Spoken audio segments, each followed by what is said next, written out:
이번 태풍이 원래대로 한국으로 계속 갔어야 했는데 왜 하필 우리 일본으로 방향을 바꾼 거야? 대체 우리가 무슨 잘못을 했다고? 왜 우리 일본만 이렇게 태풍에 당해야 하는 거냐고. 일본 재난관리과 직원의 외침입니다. 대체 그녀는 왜 이렇게 울부짖는 걸까요? 그럼 바로 사연 들어가 보겠습니다. 안녕하세요. 저는 오사카시청 재난관리과에서 일하고 있는 30대 초반의 여성입니다. 요즘 정말 정신이 없네요. 여러분도 아시겠지만 제10호 태풍 산산이 일본으로 온다는 소식이 들려왔어요. 정말 역대급이라는데 이번엔 정말 심각한 것 같아요.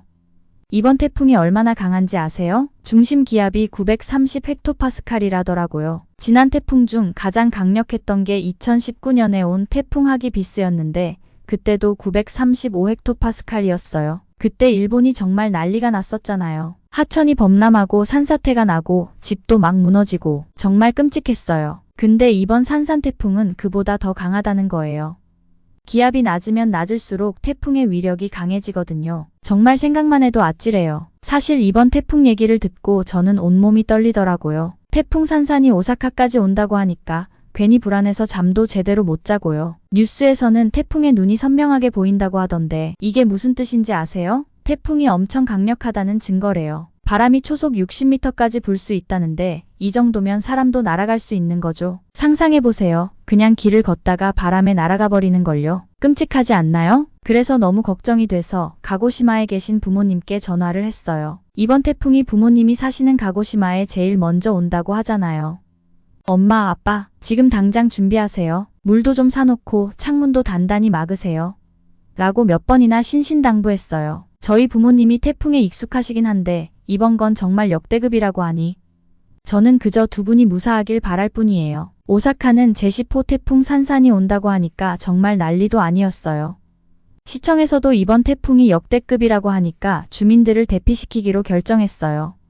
이번 태풍은 그냥 평범한 태풍이 아니니까요. 전에 없던 강력한 태풍이라니 저도 너무 걱정이 되더라고요. 그래서 아침부터 주민들에게 대피 명령을 내리고 동네를 돌아다니면서 대피를 독려했어요. 하지만 역시나 쉽지 않더라고요. 우리나라 사람들 왜 이렇게 고집이 센지 모르겠어요. 태풍은 늘 오는 건데 뭐 대단한 거라고 그러냐며 대피를 거부하는 분들이 꽤 많았어요. 특히 어르신들이 많이 그러셨죠. 뭐 이해는 해요. 이런 태풍에 익숙해지신 분들이라 겁을 안 내는 건 알겠는데 그래도 이번 태풍은 정말 다르다고요. 저는 뭐라고 설득해야 할지 몰라서 한참을 고민했어요. 이번 태풍은 그냥 지나가는 게 아니라니까요. 제발 대피소로 가세요.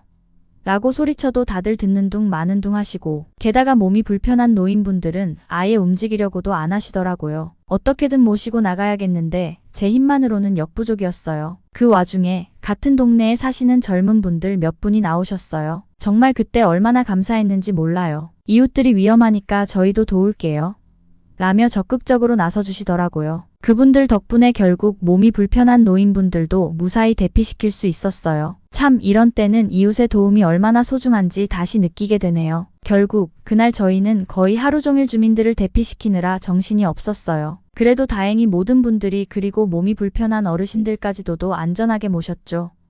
주민들을 대피시키고 나니까 정말 한숨 돌릴 수 있었어요. 오늘 하루가 정말 길었던 것 같아요. 그래도 다들 무사히 대피소에 도착해서 참 다행이죠. 저도 잠깐 앉아서 숨 좀 돌리려고 하는데 갑자기 부모님 생각이 나는 거예요. 가고시마에 계신 부모님이 걱정되더라고요. 그래서 바로 전화를 걸었어요. 어머니, 아버지 괜찮으세요? 그런데 아무리 전화해도 받질 않으시는 거예요. 신호는 가는데 받지 않으시니 뭔가 이상한 느낌이 들었죠. 계속 전화기를 들고 한참을 걸었는데도 계속 받질 않으시는 거예요. 정말 그 순간 심장이 철렁 내려앉더라고요. 설마 무슨 일이 생긴 건 아니겠지? 하는 생각이 들면서 가슴이 답답해지기 시작했어요. 너무 불안한 마음에 TV를 켰어요. 뉴스에서 태풍 소식을 전해주고 있었거든요. 그리고 화면에 부모님이 계시는 가고시마현의 모습이 나오는데 정말 아수라장이었어요. 태풍이 지나가면서 건물들이 부서지고 나무들이 뽑혀나가고 거리에는 물이 넘쳐 흐르고 그걸 보는데 가슴이 철렁 내려앉더라고요. 아, 부모님이 저기에 계신데? 이런 생각이 들면서 손이 떨리기 시작했어요. 정말 너무 무서웠어요. 뉴스에서는 가고시마에 있는 대부분의 가구가 정전됐다고 하더라고요. 전기도 끊기고 통신도 두절된 상태라고요. 그 말을 듣는데 눈앞이 캄캄해지더라고요. 어떡하지? 부모님은 괜찮으신 걸까? 하는 생각이 계속 머릿속을 맴돌았어요. 눈물이 나려고 하는데 그래도 일단은 진정하려고 노력했어요. 여기서 제가 정신을 놓아버리면 안 되잖아요. 그래서 혹시나 하는 마음에 옆집에 사시는 이웃분께 전화를 걸어봤어요. 그분은 그래도 전화가 연결이 되더라고요. 다행히도 그분과 연결이 돼서 정말 다행이었어요. 저기 할머니, 혹시 저희 부모님 보셨어요? 어디 계세요? 제가 물었죠. 할머니께서 말씀하시기를 다행히 부모님이랑 같이 안전한 곳으로 대피하셨다고 하더라고요. 그 얘기를 듣는데 얼마나 안도했는지 몰라요. 정말 다행이라는 생각에 그 자리에서 무릎을 꿇고 울었어요. 부모님이 무사하시다는 얘기를 듣는 순간 긴장이 풀려서 그런지 눈물이 주르륵 흘러내리더라고요. 근데 할머니 말씀이 집은 완전히 부서졌대요. 전기도 다 끊기고 물도 끊기고 집 상태가 말이 아니라고 하셨어요. 그 얘기를 들으니 마음이 너무 아팠어요. 집은 어쩔 수 없다 쳐도 부모님이 그래도 무사하시다는 게 정말 천만다행이었죠. 그렇구나. 할머니도 조심하시고 부모님께도 꼭 제 안부 전해주세요. 이렇게 말씀드리고 전화를 끊었어요. 어쨌든 부모님이 무사하시다는 소식을 듣고 나니까 그제야 조금 마음이 놓였어요. 그래도 아직 끝난 게 아니니까요. 오사카도 태풍이 지나가고 있어서 더 이상 피해가 없도록 해야겠죠. 저는 계속해서 대피소에서 주민들을 챙기고 상황을 살피고 있었어요. 부모님도 무사하시고 이제는 저도 최선을 다해서 이 상황을 이겨내야겠다고 다짐했어요. 가고시마에서 부모님이 무사하다는 소식을 듣고 나서 조금 마음이 놓였는데 오사카에도 태풍이 다가오면서 상황이 다시 긴장감으로 가득 찼어요. 태풍 산산이 오사카를 스쳐 지나가기 시작하더라고요. 정말 얼마나 무서운지, 바람이 얼마나 거센지 건물 창문이 흔들리고 비바람에 나무들이 뿌리째 뽑혀 날아가고 거리에는 물이 넘쳐 흐르고 정말 아비규환이 따로 없었어요. 그래도 다행인 건 저희가 주민들을 미리 대피시켜서 큰 피해를 막을 수 있었다는 거예요. 대피소에 모인 주민들을 보면서 한숨 돌릴 수 있었어요. 그래, 다들 무사하니까 정말 다행이야. 이 정도면 잘한 거지 하고 스스로 위로했어요. 그때는 정말 모든 게 끝난 것 같았거든요. 하지만 그게 끝이 아니었어요. 대피소에서 주민들에게 구호 물품을 나눠주기 시작했는데 그때부터 진짜 난리가 났어요. 처음엔 다들 차분하게 줄을 서서 물품을 기다리고 있었어요. 저도 그래, 이번에는 잘 되고 있어. 다들 질서 있게 물품을 받아가네 하고 안심하고 있었죠. 그런데 몇몇 사람들이 갑자기 앞으로 뛰쳐나오더니 서로 먼저 받겠다고 아우성을 치는 거예요. 왜 이렇게 오래 걸려? 난 더 기다릴 수 없어. 하면서 밀치고 싸우기 시작하더라고요. 그 모습을 본 다른 사람들도 갑자기 줄 서는 걸 포기하고 하나둘씩 앞으로 몰려들기 시작했어요. 그야말로 아수라장이 되었어요. 정말 그 장면을 보고 있자니 너무 절망적이었어요. 이게 뭐야? 왜 이래야 하는 거지? 하는 생각밖에 안 들더라고요. 저희가 그렇게 노력해서 대피시킨 사람들이 이렇게 자기밖에 모른다는 게 너무 속상했어요. 솔직히 TV로 접했던 한국의 재난 상황에서 봤던 모습과는 너무 달랐거든요. 한국에서는 정말 질서정연하게 줄을 서고 서로 돕는 모습이 인상 깊었어요. 그리고 몇 년 전 한국에 갔을 때 대형마트에서 할인 행사를 한다고 사람들이 몰렸던 적이 있었는데 그때도 줄을 질서 있게 서서 기다리더라고요. 누구 하나 새치기를 하거나 서로 싸우는 사람도 없고요. 그게 얼마나 인상 깊었던지 몰라요. 그런데 우리 일본은 정말 비교가 안 되죠. 대피소 안은 혼란 그 자체였어요. 몇몇 사람들이 물품을 더 많이 받겠다고 서로 밀치고 주먹다짐까지 벌어졌어요. 그 모습을 보면서 아, 이게 바로 우리의 민낯이구나 하는 생각이 들었어요. 평소에는 예의 바르고 친절한 척하지만 정작 위기 상황이 닥치면 이렇게 이기적으로 변하는 거죠. 밖에서는 태풍이 휘몰아치고 있는데 안에서도 아수라장이니 정말 앞이 캄캄하더라고요. 그 와중에 어떤 아저씨가 저한테 와서 막 소리를 지르는 거예요. 왜 이렇게 물품이 부족한 거야? 이게 다 너희 때문이야. 하고요. 그 말을 듣는데 정말 너무 화가 나더라고요. 우리가 뭘 잘못했다고 이렇게까지 욕을 먹어야 하나 싶은 생각이 들었어요. 근데 제가 뭐라고 할 수 있는 게 없잖아요. 그래서 그냥 죄송하다고 고개를 숙였어요. 그리고 정말 그 순간 이 상황이 얼마나 절망적인지 깨달았어요. 이렇게 서로 싸우고 남을 배려하지 않고 자기만 생각하는 사람들이 많으니 재난이 올 때마다 이렇게 혼란스럽고 힘든 거구나 싶더라고요. 너무 속상했어요. 왜 이렇게 됐을까? 일본은 왜 이렇게밖에 안 되는 걸까 하는 생각이 머릿속을 떠나질 않았어요. 한참을 그렇게 넋을 놓고 있는데 옆에 있던 어떤 할머니께서 제 손을 꼭 잡아주시더라고요. 괜찮아, 너도 참 고생이 많구나 하고요. 그 말에 눈물이 왈칵 쏟아질 뻔했어요. 그래도 이렇게 저를 이해해주고 응원해주시는 분들이 있으니 다시 힘을 내야겠다 싶었죠. 그래서 다시 정신을 차리고 아수라장 속에서도 최대한 차분하게 상황을 정리하려고 노력했어요. 다른 직원들과 함께 사람들을 진정시키고 물품을 공평하게 나눠주려고 애썼어요. 그렇게 어떻게든 상황을 수습하고 나니까 조금은 나아졌어요. 밖에서도 안에서도 난리였지만 그래도 포기하지 않고 끝까지 노력한 덕분에 조금씩 안정되어 갔죠. 하지만 마음 한편에는 여전히 무거운 돌덩이가 얹힌 것처럼 답답한 기분이 들었어요. 이번 태풍 산산 때문에 정말 많은 생각이 들더라고요. 대피소에서의 혼란을 겨우 수습하고 나니까 문득 그런 생각이 들었어요. 왜 우리 일본만 이렇게 재난을 당해야 하는 걸까? 이게 무슨 운명의 장난인가 싶더라고요. 매번 재난이 닥칠 때마다 이렇게 힘들고 어려운 상황이 반복되는 게 정말 이해가 안 됐어요. 사실 이번 태풍 경로도 처음에는 한국으로도 가고 있었잖아요.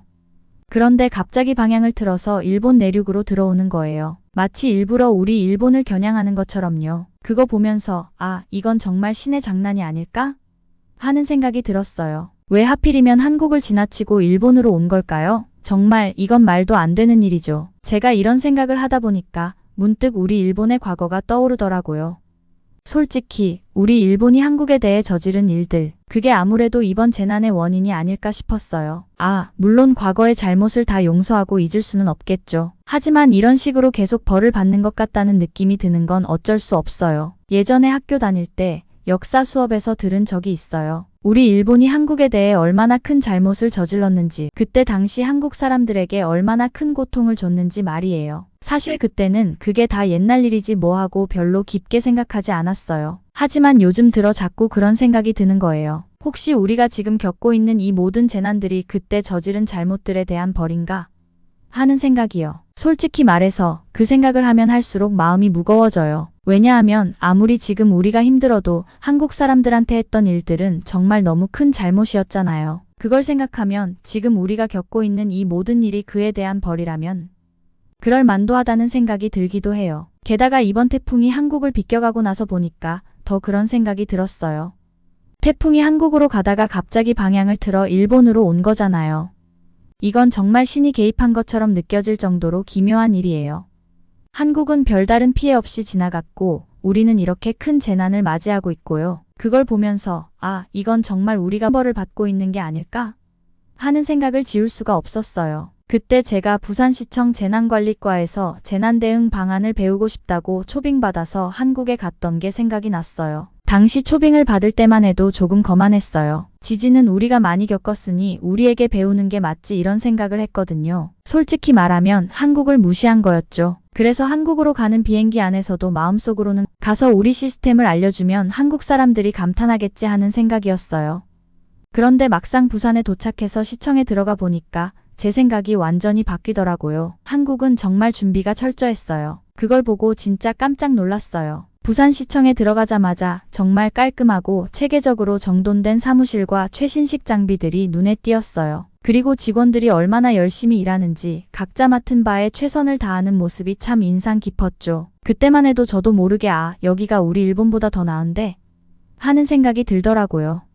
속으로는 괜히 왔다고 생각했지만 겉으로는 티 안 내려고 애썼죠. 부산시청에서 재난대응 방안을 설명해 주실 때도 정말 체계적이고 논리적으로 말씀해 주시더라고요. 모든 재난 상황에 대비해서 매뉴얼이 다 준비되어 있었고 그걸 어떻게 실행할지까지도 다 계획되어 있었어요. 그때 그분들이 말한 게 아직도 기억에 남아요. 재난은 언제든지 올 수 있기 때문에 항상 최악의 상황을 가정하고 대비하는 것이 중요합니다. 그 말이 참 인상 깊었어요. 그뿐만 아니라 그들은 시민들의 안전을 최우선으로 생각하면서 모든 가능성을 열어두고 대비하는 모습이 정말 대단했어요. 예를 들어 재난이 발생했을 때 시민들이 대피할 경로와 대피소 위치, 그리고 그곳에서의 생활을 어떻게 지원할 것인지까지 세세하게 계획되어 있었어요. 정말 한국은 이런 부분에서 일본보다 훨씬 앞서 있다는 걸 느꼈어요. 그래서 저는 제가 원래 온 이유도 망각한 채 그곳에서 배운 것들을 하나라도 더 배우고 싶어서 최대한 열심히 듣고 메모했어요. 속으로는 우리 일본도 이렇게 해야 하는데 하는 생각이 들더라고요. 부끄럽게도 그때까지 우리 일본의 재난 대응 시스템이 세계 최고라고 생각했었거든요. 하지만 한국의 준비성과 체계적인 시스템을 보니 진짜 우리가 얼마나 부족한지 깨달았어요. 부산에서 돌아온 후 저는 오사카 시청 상사들에게 한국에서 배운 내용을 브리핑했어요. 한국에서는 이렇게 재난에 대비하고 있습니다. 우리도 빨리 이런 시스템을 도입해야 합니다. 하고 열심히 설명했죠. 상사들도 제 얘기를 듣고 동의하시더라고요. 정말 한국이 그렇게 잘하고 있는 줄 몰랐네. 우리도 이런 시스템이 필요할 것 같아 하면서요. 그래서 저희는 바로 중앙정부에 요청했어요. 한국처럼 체계적인 재난 대응 시스템을 도입해야 한다고, 그리고 예산 지원을 요청했죠. 그런데 돌아온 답변이 너무 황당했어요. 예산이 부족해서 지금은 힘들다. 그리고 계속되는 재난 때문에 정부도 무기력해져 있다는 거예요. 정말 어이가 없었어요. 재난이 계속되니까 더 준비를 철저히 해야 하는 게 아닌가요? 그 순간 너무 화가 났어요. 우리 정부는 도대체 뭐 하고 있는 걸까요? 왜 이렇게 중요한 일을 우선순위에 두지 않는 건지 이해가 안 됐어요. 한국은 이렇게 잘하고 있는데 우리는 뭐가 문제일까요? 정말 이렇게 무기력하고 준비가 안 되어 있으니 재난이 올 때마다 피해가 더 커지는 거겠죠. 지금의 현실이 너무 안타깝고 솔직히 화도 나요. 한국에서 배운 것들을 일본에서도 적용하고 싶었는데 이렇게 무기력한 정부와 시스템 속에서 무슨 소용이 있겠나 싶기도 하고요. 왜 우리는 한국처럼 할 수 없는 걸까요? 정말 답답할 뿐이에요. 이번 태풍을 겪으면서 그리고 한국에서 배운 것들을 돌아보면서 점점 더 화가 나더라고요. 도대체 왜 우리는 이렇게밖에 안 되는 거지?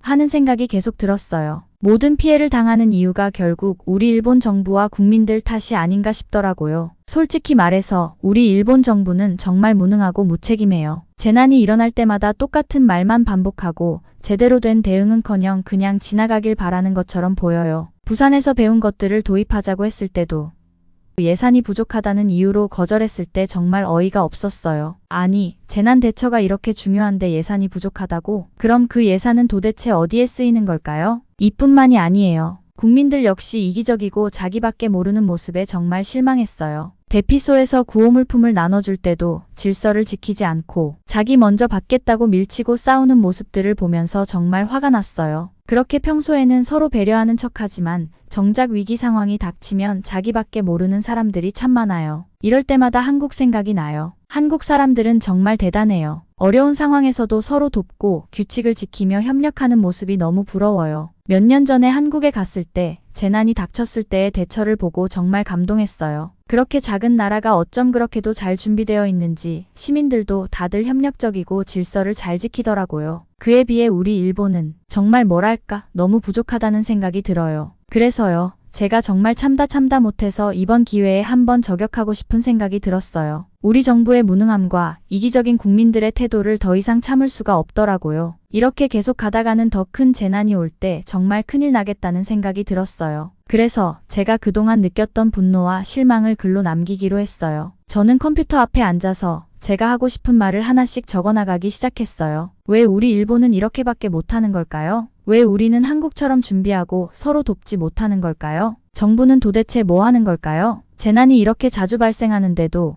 왜 제대로 된 대응책 하나 마련하지 않는 걸까요? 그리고 우리 국민들은 왜 이렇게 이기적일까요? 평소에는 서로 예의를 갖추는 척하지만 정작 위기 상황에서는 자기밖에 모르는 모습이 정말 실망스러워요. 글을 쓰면서 정말 온갖 감정이 다 올라왔어요. 화가 나기도 하고 슬프기도 하고 좌절감이 들기도 했어요. 정말 이대로는 안 돼. 우리가 이렇게 계속 갈 수는 없어. 뭔가 변해야 해 하는 생각이 계속 들었어요. 그래서 더 강하게, 더 솔직하게 제 생각을 적어나갔어요. 이제는 우리도 변해야 합니다. 무능한 정부를 더 이상 믿을 수 없고 이기적인 태도를 바꿔야 합니다. 한국처럼 우리는 서로 돕고 협력하고 준비해야 합니다. 그렇지 않으면 우리는 계속해서 이런 재난을 겪을 수밖에 없을 것입니다. 이건 단순히 재난이 아니라 우리가 받아야 할 벌이기도 합니다. 과거의 잘못을 인정하고 이제는 새로운 방향으로 나아가야 합니다. 이렇게 글을 쓰고 나니까 마음이 조금은 가벼워진 것 같아요. 그래도 여전히 답답한 마음은 남아있지만 뭔가 해야겠다는 생각은 확실해졌어요. 우리가 변하지 않으면 우리 스스로를 구할 수 없다는 생각이 들었어요. 그래서 이번 기회에 제가 할 수 있는 일을 하기로 했어요. 바로 이런 글을 통해 사람들에게 경각심을 주고 변화를 촉구하는 거죠. 이 글을 올리면서도 한편으로는 걱정도 돼요. 사람들이 어떻게 반응할지 모르겠지만 그래도 누군가는 이런 얘기를 해야 하지 않을까 싶어요. 그래야 우리 일본도 좀 더 나은 방향으로 나아갈 수 있을 테니까요. 오늘 사연 어떠셨나요? 일본 재난관리과 직원이 이번 태풍으로 인해 재난 상황을 겪으면서 많은 걸 경험하고 느꼈나 봅니다. 과연 사연자분이 자국 일본과 국민들에게 일침을 가하는 글을 잘 작성할 수 있을지 궁금한데요. 이 사연자분께 응원의 말이나 해주고 싶은 말이 있으면 아래 댓글로 남겨주시고요. 언제나 사연 제작에 힘이 되는 좋아요, 구독 부탁드리며 다음에 더 좋은 사연으로 찾아오겠습니다. 이상 감동 모음이었습니다.